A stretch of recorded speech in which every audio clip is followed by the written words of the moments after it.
Hello everyone.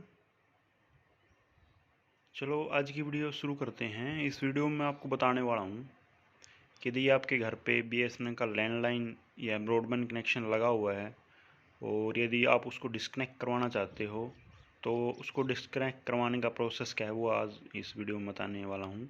तो बहुत ही informative video होने वाली है। तो चलिए शुरू करते हैं। एक्चुअली डिस्कनेक्शन में तीन मेन पॉइंट मैंने यहाँ बनाए हैं प्रोसेस, डिस्कनेक्शन प्रोसेस में। स्टार्टिंग में जो देख रहे हो आप, ये है लैंडलाइन ओनली। मीन्स आपके घर पे यदि बीएसएनएल का लैंडलाइन फ़ोन ही लगा हुआ है, ब्रॉडबैंड आप यूज़ नहीं कर रहे हो, तो उस केस में आपको क्या करना है, जो बीएसएनएल का जहाँ पे बिल भरते हैं वहाँ काउंटर पे जाके आपको अपने सारे ड्यूज़ चेक करके सारे ड्यू क्लियर करने हैं और उसकी रिसिप्ट लेनी है। उसके बाद आपको वहीं जो बीएसएनएल ऑफिस में ही आपको एक एप्लीकेशन लिखनी है एसडीओ के नाम से, एसडीओ बीएसएनएल, और ऑफिस का नाम आएगा यहाँ प्लेस नेम के जगह। और उसमें आपको मेंशन करना है कि ये मेरा टेलीफोन नंबर है और इस पे जो लैंडलाइन सर्विस है कंप्लीट इसको डिस्कनेक्ट कर दिया जाए, और उसको आपको मतलब एसडीओ को सबमिट करना है। और उसके साथ साथ यदि आपके घर पे जैसे वो लैंडलाइन जो फ़ोन होता है उसको भी साथ में आपको सबमिट करना होगा। तो ये तो प्रोसेस है लैंडलाइन डिस्कनेक्ट करने का। यदि आपके पास यदि आप चाहते हो कि आपको सिर्फ ब्रॉडबैंड ही डिस्कनेक्ट करवाना है, लैंडलाइन फ़ोन आपको रखना है, यूज़ करना है, तो उस केस में ये सेकंड केस बनता है। तो उस केस में आपको क्या करना है, बीएसएनएल ऑफिस में जाके एक एप्लीकेशन देना है, सेम एसडीओ बीएसएनएल और यहाँ ऑफिस का नेम, और उसमें अपना टेलीफोन नंबर मेंशन करना है, और उस पर ये एप्लीकेशन में ये लिखना है कि मेरे को सिर्फ ब्रॉडबैंड सर्विस डिस्कनेक्ट करवानी है। उसको आपको एसडीओ को सबमिट कर देना, इसमें और कुछ नहीं करना है। और इसमें एक केस ये बनता है, यदि आपको जो ब्रॉडबैंड कनेक्शन यूज़ कर रहे हो उसके अंदर जो मॉडेम यूज़ हो रहा है वो मॉडेम यदि आपने बीएसएनएल से रेंट पे लिया हुआ है तो वो भी आपको सबमिट करना होगा। लेकिन आजकल जो मॉडेम है वो कस्टमर खुद ही परचेज करते हैं, तो ये बहुत ही कम रेयर चांस है ये वाला केस मिले। थर्ड वाला केस होता है complete disconnection, means landline plus broadband दोनों सर्विस आपको डिस्कनेक्ट करवानी है। तो उसके लिए आपको बीएसएनएल ऑफिस में जाके वहाँ पे जो जहाँ बिल भरते हैं उस काउंटर पे आपको सारे ड्यूज चेक करने, कितने ड्यूज मेरे पेंडिंग हैं, तो उसकी सारों की पेमेंट करके उसकी रिसिप्ट आपको लेनी है। और उसके बाद सेम है, एक एप्लीकेशन देनी है एसडीओ बीएसएनएल यहाँ पे ऑफिस के नाम से, और इसमें भी सेम करना है। एप्लीकेशन के बाद आपको जो लैंडलाइन फ़ोन है उसको भी सबमिट करना है, और यदि आपने रेंटेड मॉडेम ले रखा है तो उसको भी सबमिट करना है। और उसके सबमिट होने के विदिन 5 और 10 डेज़ के अंदर आपका जो कनेक्शन है वो डिस्कनेक्ट हो जाता है तीनों ही केस में। तो ये तो है लैंडलाइन प्लस ब्रॉडबैंड या ब्रॉडबैंड ओनली या लैंडलाइन ओनली को डिस्कनेक्ट करने का प्रोसेस। सेकंड, इसमें एक स्पेशल केस बनता है जो जिसमें काफ़ी कस्टमर को प्रॉब्लम भी आती है। वो ये बनता है कि कई बार क्या होता है कि जैसे कि कस्टमर का कनेक्शन है वो बंद हो जाता है। वो बंद होने के काफ़ी रीज़न हो सकते हैं। जैसे उसमें फर्स्ट जो रीज़न होता है वो होता है नॉन पेमेंट। मीन्स कस्टमर ने जैसे पेमेंट की नहीं, उसका कनेक्शन डिस्कनेक्ट हो गया, मतलब उसकी आउटगोइंग बंद होगी, उसका नेट भी बंद हो गया। उसके कुछ टाइम बाद विदिन मतलब 15 से या 20 दिन के बाद उसकी इनकमिंग भी बंद हो जाए। उसके बाद 1 महीने के अंदर अंदर उसका कंप्लीट डिस्कनेक्शन हो जाएगा लैंडलाइन प्लस ब्रॉडबैंड का। तो उसमें कस्टमर क्या होता है, वो कस्टमर सोचता है कि मैं इसकी पेमेंट नहीं करूँगा तो ये ऑटोमेटिक बंद हो जाएगी, लेकिन वो ऑटोमेटिक बंद तो हो जाता है, लेकिन उस केस में क्या है, वो बिल जो मतलब जो लैंडलाइन प्लस ब्रॉडबैंड का जो बिल है वो आपके खाते में शो करेगा।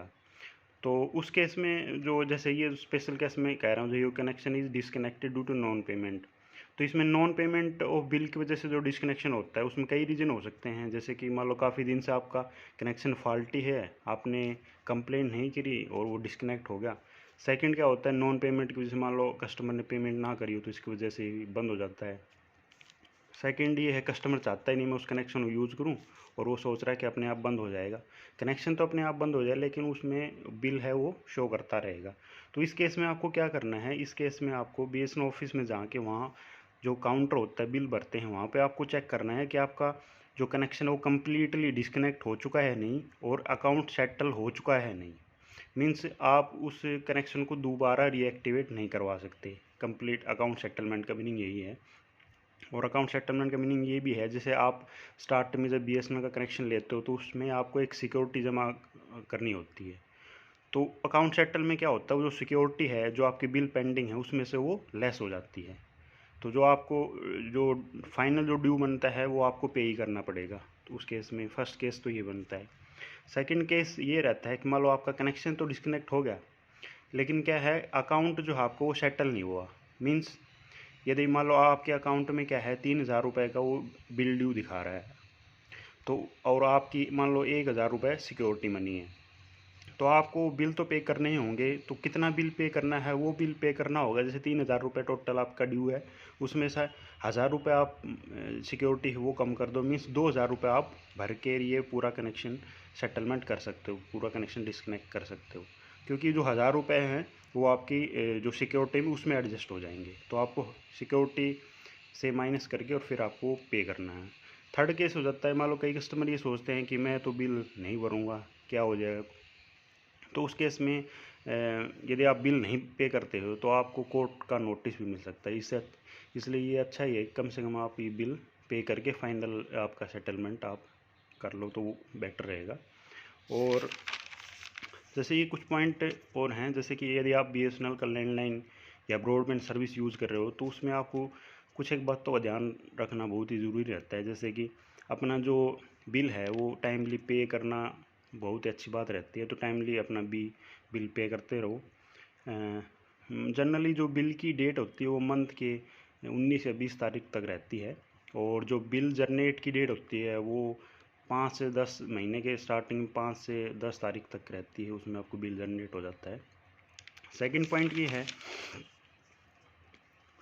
कि आप मान लो कई बार क्या होता है कि जैसे नॉन पेमेंट की वजह से आपका आउटगोइंग बंद हो जाती है। तो वो कब बंद होती है, वो होती है यदि जैसे मान लो इस महीने आपका बिल जनरेट हुआ और उसके ड्यू डेट मानो 20 तारीख है, तो 20 तारीख से नेक्स्ट 10 दिन के अंदर अंदर आपका जो आउटगोइंग है वो बंद हो जाएगा। मीन्स फ़ोन से कॉल भी नहीं होंगी और आपका इंटरनेट है वो भी बंद हो जाएगा। तो उसके यदि ऐसा आपके पास समस्या आती है तो आप उसको बिल को पे कर दोगे तो उसके बाद ऑटोमेटिक ये कनेक्शन चालू हो जाएगा। थर्ड केस रहता है कि मान लो आपने आउटगोइंग आपकी बंद होगी, आपका लैंडलाइन की आउटगोइंग बंद होगी, ब्रॉडबैंड भी बंद हो गया, तो उसके बाद आपने बिल नहीं पे किया, तो उसके 15 से 20 दिन के बाद जो आपकी इनकमिंग है वो भी आपकी बंद हो जाएगी। और यदि उसके बाद भी आपने बिल नहीं पे किया तो लगभग 1 महीने के अंदर अंदर आपका जो कंप्लीट जो कनेक्शन है वो डिस्कनेक्ट हो जाएगा ऑटोमेटिकली। तो उसके बाद जब ऐसा हो जाता है तो फिर ये जो स्पेशल केस मैंने बताया वही कंडीशन आ जाती है कि आपको बिल पे करना पड़ेगा। यदि आपका अकाउंट सेटल हुआ है तो सेटल हो गया तो उसमें आपको जो टोटल ड्यू है वो पे करने पड़ेंगे। यदि अकाउंट सेटलमेंट नहीं हुआ है तो आपको टोटल ड्यू से सिक्योरिटी माइनस करके वो आपको पे करना पड़ेगा। तो ये प्रोसेस है बीएसएनएल के कनेक्शन को डिस्कनेक्ट करने का। तो चलो, थैंक यू।